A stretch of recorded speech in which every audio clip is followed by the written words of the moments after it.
I moved into the house at the end of September, when the evenings were cool but not cold yet.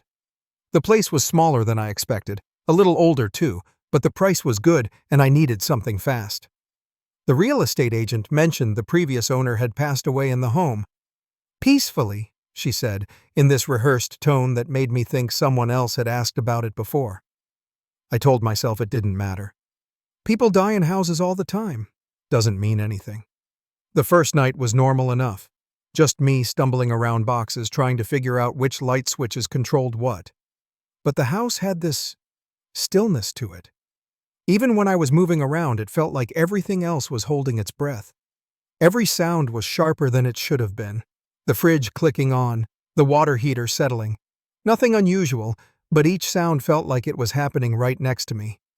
By the third night, I started picking up on something I hadn't noticed before. When I walked down the hallway, the air changed near the guest room. A little colder.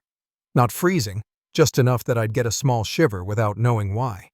And the pull chain on the ceiling fan in there kept swinging. Not wildly, just a slow, steady sway like someone had brushed past it a few seconds before I opened the door. I checked for drafts.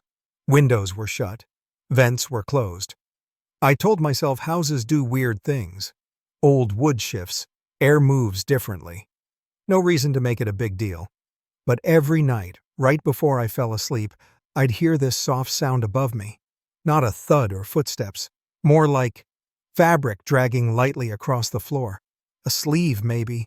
Or someone shifting just enough to get comfortable. I tried to ignore it. Put on a podcast, turned up a fan, anything to give myself white noise. But even with all that going, there were moments when the sound cut through everything. Quiet, but clear enough that it felt intentional. I didn't feel scared exactly. More like I was learning the house's personality the way you learn a new coworker's habits. You start to notice patterns. The same creak at the same time. The same soft shuffle from the attic when the house finally goes still for the night. The moment that stuck with me happened about a week in. I was passing the guest room again, and the pull chain was still swaying. Only this time, when I stepped inside and reached to steady it, it stopped right before my fingers touched it. Just froze in place, like someone held it still. I told myself I imagined it, that I misjudged the distance. But even now, I'm not sure I believe that.